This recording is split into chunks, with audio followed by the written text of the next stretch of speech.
12명이 40일간 가나안 땅 정탐을 마치고 돌아와 이제 보고를 했습니다. 그중 10명의 정탐꾼은 가나안 땅을 악평을 해대며 거기로 들어가게 되면 죽을 것이라며 그곳에서 본 모든 것은 젖과 꿀이 아니라 죽음이라고 이제 보고를 합니다. 온 회중은 이제 이 10명의 이 보고를 듣고 이 악평에 휩싸이고 말죠. 1절에 온 회중이 소리를 높여 부르짖으며 백성이 밤새도록 통곡하였더라. 이 보고를 듣고 백성들이 밤새도록 통곡을 하면서 원통해 했다라는 것입니다. 2절 이스라엘 자손이 다 모세와 아론을 원망하며 이제는 이제 모세와 아론을 그 지도자들을 이제 원망을 하게 되죠. 온 회중이 그들에게 이르되 우리가 애굽 땅에서 죽었거나 이 광야에서 죽었으면 좋았을 것을. 차라리 노예로 살게 냅두지 왜 우리를 이곳까지 끌고 나왔냐며 이 원망과 한탄이 이스라엘 공동체를 완전히 잠식을 해버립니다. 하나님의 약속보다 악평이 이제 더 설득력을 얻어버린 이제 사태가 벌어진 것이죠. 속담에 물에서 건져주었더니 보따리 내놓으라고 한다는데 이보다 더한 행동을 지금 이스라엘 공동체는 보여주고 있어요. 구원을 베푸실 하나님의 약속이 아닌 죄인인 인간의 그 악평을 더 신뢰를 하게 되면은 누구나 이와 유사한 상황에서 이런 통곡을 하기 마련입니다. 나는 어떤 사건 앞에서 사람의 악평을 더 듣고 밤새도록 통곡을 하는 사람입니까? 아니면 하나님의 약속을 신뢰를 하면서 용감하게 나아갑니까? 우리가 하나님의 약속을 신뢰하지 못하면은 우리는 그 악평의 늪에서 빠져나올 수가 없습니다. 점점 더 그 악평의 늪에 빠져 들어가게 돼요. 이스라엘 회중은 이 악평을 듣고 불평과 불만에서 그치는 것이 아니고요. 이제는 행동으로 옮깁니다. 어떤 행동이냐 하면 실제 다시 애굽 땅으로 들어가려고 했다라는 것이죠. 그들을 노예로 부려먹다 못해 정말 죽이지 못해서 안달이 난 그 애굽을 지금 제 발로 찾아가겠다라는 거예요. 3절 어찌하여 여호와가 우리를 그 땅으로 인도하여 칼에 쓰러지게 하려고 하는가? 우리 처자가 사로잡히니 애굽으로 돌아가는 것이 낫지 아니하랴. 4절 이에 서로 말하되 우리가 한 지휘관을 세우고 애굽으로 돌아가자. 객관적으로 봐도 애굽으로 가느니 차라리 가나안과 여기까지 왔는데 한번 부딪혀 보는 것이 더 승산이 있어 보이지 않습니까? 그러니까 그들 말대로 이래 주거나 저래 주거나 마찬가지라고 한다면 어차피 애굽으로 간다고 하더라도 그들이 그냥 황령해 주겠습니까? 그렇지 않겠죠. 노예로 거기 가서 두들겨 맞아 죽느니 일하다가 죽느니 가나안에 도전을 해보는 것이죠. 그러나 이미 이 이스라엘 회중의 이 머릿속에는 10명의 정탐꾼의 그 악평에 이 제정신이 아니었습니다. 그러니까 얼마나 이 악평이 강하고 빠르게 스며드는지 그 수많은 군중들 200만여 명을 완전히 지배를 해버린 거예요. 그러니까 말씀이 이들을 사로잡지 못하니 이 엉뚱한 거짓 악평이 이들을 사로잡았고 그것이 그들의 그 감정을 비이성적으로 충동질을 하고 급기야 다시 애굽으로 돌아가자라는 이 무리수까지 둔 것이죠.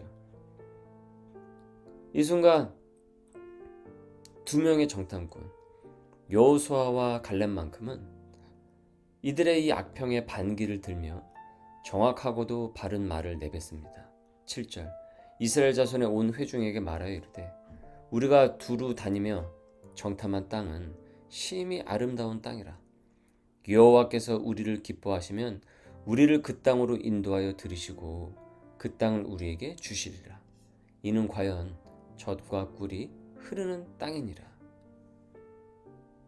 성도는 악평이 난무하는 공동체 속에서도 하나님의 약속을 바라보면서 이 믿음의 언어를 용기 있게 할 수 있어야 합니다.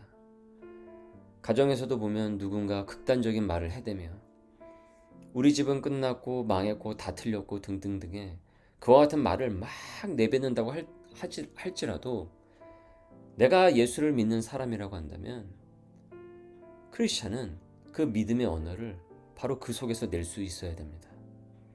오히려 그때가 내가 진정 믿음의 사람임을 증명하는 순간이 되기도 해요.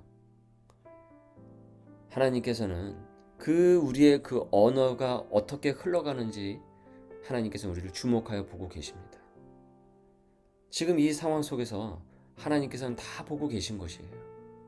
과연 이들이 어떻게 생각을 하고 어떤 판단을 내리고 과연 하나님에 대해서 어떻게 지금 그 믿음을 유지하고 있는지 아니면 믿음을 저버렸는지 하나님은 지금 이 군중들 가운데 함께 계세요.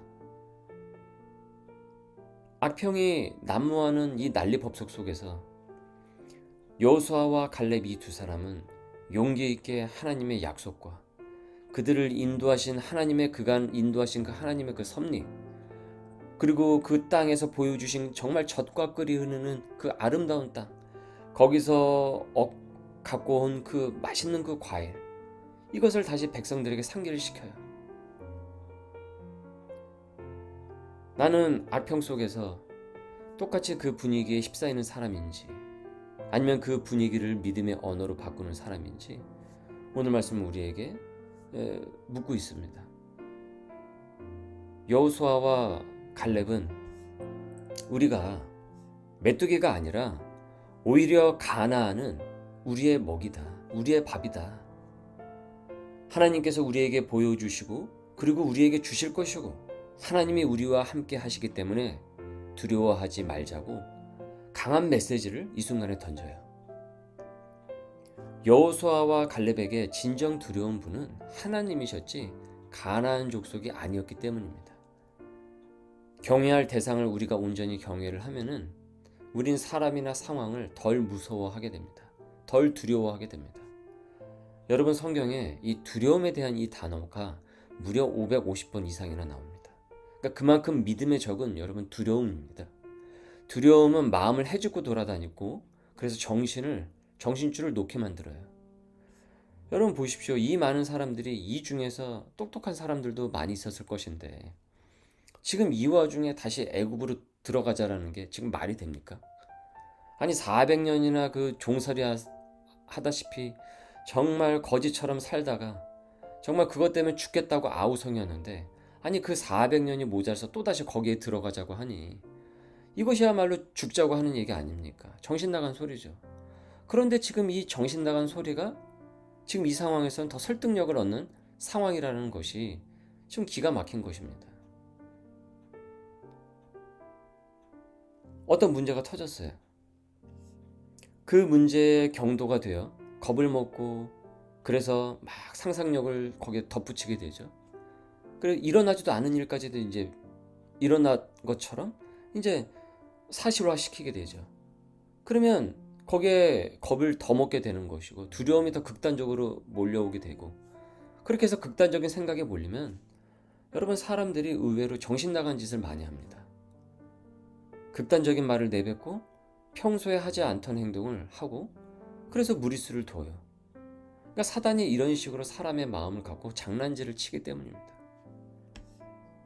여호수아와 갈렙이 이 정신없는 상황에서도 모두가 이 광기에 휩싸인 이 상황에서도 마음을 잃지 않았던 것은 확고한 하나님의 약속에 대한 신뢰였습니다.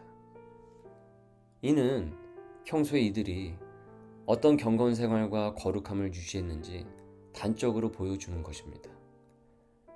일상에서 그 말씀 안에 있던 그 은혜가 이 순간 용기 있는 믿음의 그 능력으로 드러났던 것이죠. 후차에 우리가 살펴보겠지만 결국 여기 있는 사람 하나도 못 들어갔습니다.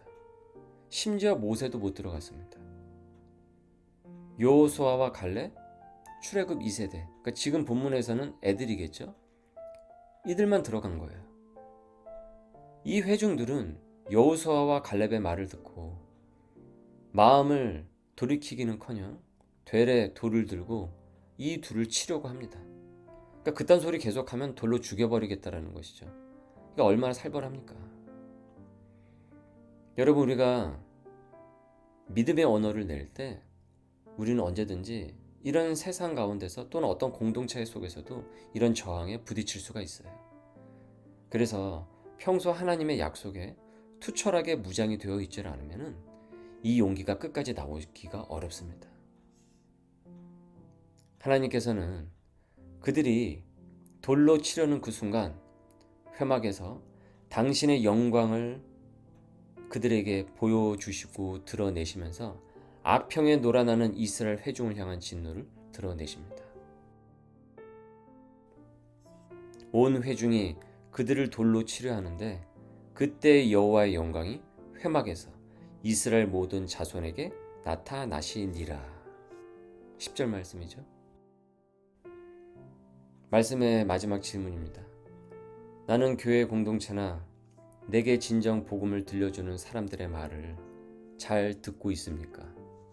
내 생각과 다르다고 그들을 돌로 치려고 하지는 않습니까? 새 속에 악평이 아닌 복음의 소리에 귀를 기울이고 악평이 난무하는 곳에서 여호수아 갈렙처럼 믿음의 언어를 외치는 소명의 백성들이 될 수 있기를, 그런 용기를 지니길 주님의 이름으로 소망합니다. 주님, 좀 어렵고 힘든 문제 앞에서 두려워 떨며 정신을 차리지 못하는 저를 불쌍히 여겨 주옵소서. 하나님의 언어인 말씀에 절대 경청하며 두려움을 이겨내도록 용기를 더하여 주옵소서. 주변에 악평이 가득할 때 쉽사이지 않게 하여 주옵시고 이를 분별할 수 있는 여호수아 갈렙 같은 총명과 지혜를 더하여 주옵시고 일상에서 말씀과 기도로 무장되도록 인도하여 주옵소서. 내게 복음이 전해질 때, 말씀의 처방이 내려질 때 내 생각과 다르다고 돌로 치려는 어리석은 마음은 사라지게 하여 주시고 잘 경청하여 성숙한 소명인으로 단단케 하여 주옵소서. 오늘도 우리와 동행하시는 예수 그리스도의 이름으로 기도드립니다. 아멘.